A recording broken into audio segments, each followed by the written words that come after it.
धर्मशास्त्र के प्रकरण के आइए चलते हैं तृतीय भाग में, क्योंकि अधिक लंबी वीडियो न करने के उद्देश्य से इसको 15, 16 अथवा 17 मिनटों पे ही रखते हैं, इसलिए ये भाग कई हो जाते हैं।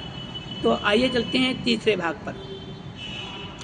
इदम शास्त्रम तु कृत्वासौ मामेव स्वयमादितः विविध ग्राह्यामास मरीच्यादि स्वत्वहं मुनीन्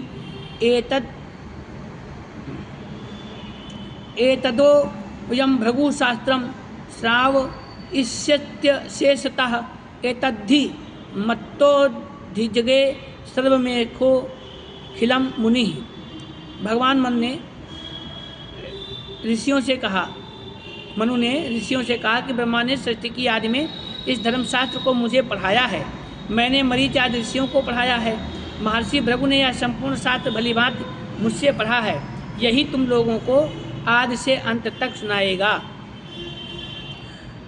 ततस्तथा सत्येनोक्तो महर्षिर्मुनिना भृगु तान् ब्रवी दृष्टीन् सर्वान् प्रीतात्मा श्रूयतामिति स्वयं भुवस्वस्य मनो सदंस्या मनवो परे सृष्टवन्तः प्रजा स्वाहा स्वा महात्मानो महोजसः स्वारोचिसे चिशोस्तोष्मश्च तामसो रैवतस्तथा चाक्षुश्च महातेजा विवस्वसुत एव च भुवाद्याः सप्तैते मनवो भूरि तेजसः स्वेन्तरे सर्वमिदमुत्पाद्या पुश्च चराचरम। भगवान मनु के ऐसे वचन सुनकर के महर्षि भृगु प्रसन्नचित्त होकर ऋषियों से कहने लगे कि तुम लोग मुझसे सुनो। इस स्वयंभू मनु के वंश में महात्मा और बड़े पराक्रमी 6 मनु हुए थे। उन्हीं ने प्रजा उत्पन्न करके निज वंश को बढ़ाया था। स्वारोचिस, उत्तम, तामस, रैवत, चाक्षुष और महातेजस्वी वैवस्वत, यही 6 मनु हैं। महातेजस्वी स्वयंभुवादि 7 मनुओं ने अपने अपने अधिकार के साथ चराचर जीवों को उत्पन्न करके पालन किया। निमेषा 10 चाष्टौ चा काष्ठा 30 ता कला 30 कला मुहूर्ता स्यात् अहोरात्र तंतु तावतः अहोरात्रे विभजते सूर्यो मानुष्य दैविकै रात्रि स्वप्नाय भूतानां चेष्टायै कर्मणा महा पित्रे रात्रिहनि मासा प्रविभागस्तु पक्षयोः कर्मचेष्टात् स्वः कृष्णः शुक्लः स्वप्नाय सर्वरी दैवे रात्रिहनि वर्षं प्रतिभागस्तयो पुनः अहस्तत्रो गयनम रात्रि सात दक्षिणायनम। 18 पल की एक काष्ठा, ये ध्यान देने योग्य है, याद करने भी योग्य है। 18 पल की एक काष्ठा, 30 काष्ठा की एक कला, 30 कला का एक मुहूर्त और 30 मुहूर्त की एक दिन रात्रि होती है। मनुष्य और देवताओं का दिन रात विभाग सूर्य करते हैं। इनमें से रात्रि जीवों के लिए सोने के लिए और दिन काम करने के लिए है। मनुष्यों के 1 महीने का पितरों का रात दिन होता है। उसमें से काम करने के लिए कृष्ण पक्ष उनका दिन और सोने के लिए शुक्ल पक्ष उनकी रात है। मनुष्यों के 1 वर्ष का देवताओं का एक रात दिन होता है। उत्तरायण उनका दिन और दक्षिणायन उनकी रात होती है। ब्राह्मस्य तु छपाहस्य यत् प्रमाणं समासतः एकैकशो युगानन्तु क्रमशस्तन्निबोधत् चत्वारयाहुः सहस्राणि वर्षाणायान्तु कृतं युगं तस्य तावच्छति संध्यायाश्च तथाविधः।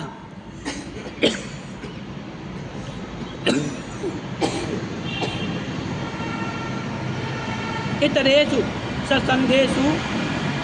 ससंध्यासेषु चात्रिषु एकापायेन वर्तन्ते सहस्राणि शतानि च तदेतत् परिसंख्यात् मादामेवेव चतुर्युगम् एतद्12सहस्रं देवानां युगमुच्यते। दैविकानां युगानां तु सहस्रं परिसंख्यया ब्राह्ममेकं महर्गेयं तावती रात्रिरेव च तस्य सोह हरनिशं शान्ते प्रसुप्तुः प्रतिबुध्यते प्रतिबुद्धश्च सृजति मनः सदसदात्मकम् यत् प्राग द्वादशसहस्रं मुदितं दैविकं युगं तदेक सप्ततिगुणं मन्वन्तर मिहोच्यते मन्वन्तराणि संख्यानि सर्गा संहार एव च क्रीडन्नि वै तत्कुरुते परमेष्ठि पुनः पुनः अरोगाः सर्वसिद्धार्थाश्चतुर्वर्ष शतायुषः कृतत्रेतादिषु वैषाम् आयुर्हसति पादशः। ब्रह्मा के दिन रात का प्रमाण, ये जो मैंने अभी संस्कृत में बोल रहे थे इसी का हिंदी अनुवाद। ब्रह्मा के दिन रात का प्रमाण सतयुग आदि के क्रम से है, उसको संक्षेप से सुनो। दैव वर्ष परिमाण से 4000 वर्ष का सतयुग होता है। दैव युग वर्ष के परिमाण से 4000 वर्ष का सतयुग, उस युग के पहले 4 वर्ष की संध्या और अंत में 400 वर्ष की संध्या और अंत में 400 वर्ष का संध्यांश होता है, संध्या का अंश होता है। 3000 वर्ष का त्रेता, 300 वर्ष की संध्या और 300 वर्ष उसका संध्यांश, 2000 वर्ष का द्वापर, 2000 वर्ष उसकी संध्या और 200 वर्ष उसकी संध्या और 200 वर्ष उसका संध्यांश और 1000 वर्ष का कलयुग, 100 वर्ष उसकी संध्या और 100 वर्ष उसका संध्यांश होता है। दैव वर्ष के परिमाण से 12000 वर्ष में चारों युग बीतते हैं, जो देवताओं का एक युग होता है। इसी भांति देवताओं के 1000 युग में ब्रह्मा का एक दिन होता है और देवताओं के 1000 युग की उनकी रात होती है। पूर्वोक्त रात बीतने पर ब्रह्मा जागते हैं और सावधान होते ही सदात्मक मन को सृष्टि के काम में लगाते हैं। पहले कहा गया है कि देव वर्ष के परिमाण से 12000 वर्ष में देवताओं का एक युग होता है, उसके 71 गुणा करने से अर्थात 71 चतुर्युगी बीतने पर एक मनवंतर प्रतीत होता है।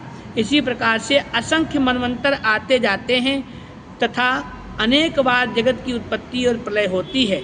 पितामह मानव खेल करते हुए इन कार्यों को करते हैं।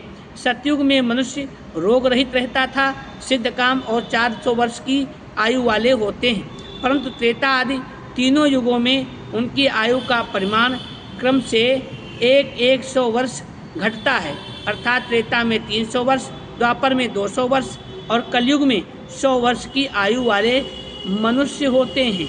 ये मनुष्यों की आयु कही गई है।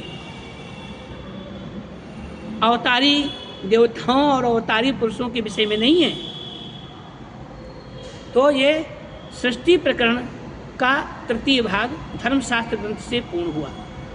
आगे हम इसको लेकर के आएंगे कि देश प्रकरण। बहुत जल्द आप सब लोग यदि धर्मशास्त्र प्रकरण के विषय में बने रहेंगे तो हम धर्मशास्त्र प्रकरण के सभी प्रकरणों पर लगातार आपको हम ये अपनी प्रस्तुति देते जाएंगे। जय श्री राम, जय भारत।